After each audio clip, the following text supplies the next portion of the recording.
एक समय की बात है, एक छोटे से गांव में एक व्यापारी अपनी 3 बेटियों के साथ रहता था। अपनी दौलत खोने के बाद वह कठिनाइयों का सामना करते हुए एक साधारण और सादगी भरा जीवन जी रहे थे। उनके पास कभी अपार संपत्ति थी, लेकिन अब उनका जीवन संघर्षों से भरा था, जहां हर दिन मेहनत करके गुजारा करना पड़ता था। एक दिन व्यापारी को ये खबर मिली कि उसका पुराना जहाज शायद अब भी समुद्र में तैर रहा है। उसके दिल में उम्मीद की एक किरण जाग उठी। अभी सब कुछ खोया नहीं है, वो खुद से कहता है। उसके हाथ पत्र को जोर से पकड़ते हैं। वर्षों की निराशा के बाद एक नई आशा जाग उठी है। वो ठान लेता है कि इस बार वो अपनी किस्मत को फिर से संवार कर ही लौटेगा। जब व्यापारी ने अपनी बेटियों से पूछा कि वे उसके लौटने पर क्या उपहार चाहती हैं, तो बड़ी बेटियों ने महंगे गहनों और कीमती चीजों की फरमाइश की। लेकिन सबसे छोटी बेटी ब्यूटी ने बड़ी सादगी से कहा, पिताजी मुझे बस एक गुलाब चाहिए। उसकी मासूमियत और सरलता ने व्यापारी के दिल को छू लिया और उसने वादा किया कि वो अपनी छोटी ब्यूटी के लिए एक सुंदर गुलाब जरूर लाएगा। अपनी आखिरी हिम्मत जुटाकर व्यापारी ने अपनी खोई हुई जहाज से आशा की खोज की। लेकिन किस्मत की योजना कुछ और ही थी, जो उसे एक बर्फीले तूफान में छिपे हुए महल की ओर खींच ले गई। एक ऐसा महल जो अजीबोगरीब जादुई ताकतों से भरा हुआ था।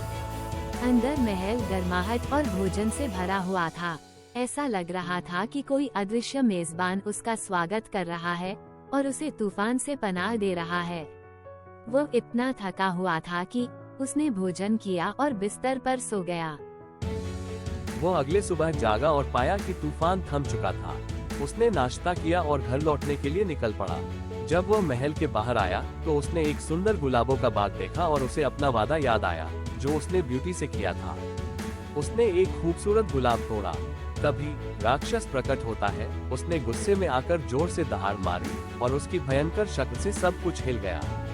लेकिन राक्षस चोरी के लिए गुस्से में व्यापारी ने बोला कि वह ये गुलाब अपनी बेटी, जिसका नाम ब्यूटी है, के लिए चाहता था।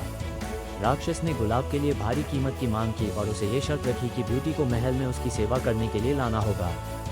व्यापारी भयभीत हो गया, लेकिन ये समझते हुए कि उसके पास कोई अन्य विकल्प नहीं था, उसने हाँ कर दी। घर वापस आकर व्यापारी ने ब्यूटी के साथ कहानी साझा की, जो भयभीत होने के बावजूद बहादुरी से उसके साथ राक्षस के पास जाने के लिए सहमत हो गई।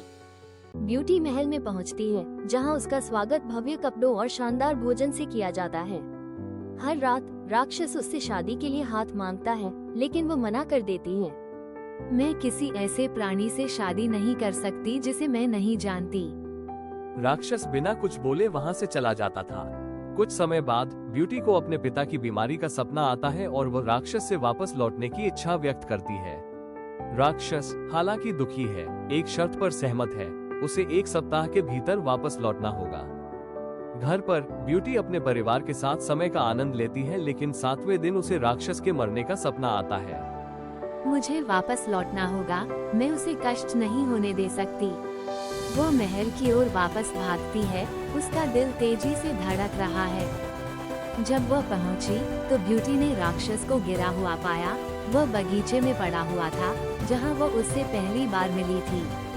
तुम वापस आ गई। उसका दर्द देखकर ब्यूटी को अपनी सच्ची भावनाओं का एहसास होता है। मैं तुमसे प्यार करती हूँ और तुमसे शादी करूँगी। जैसे ही वो बोलती है, राक्षस उसके सपनों के राजकुमार में बदल जाता है।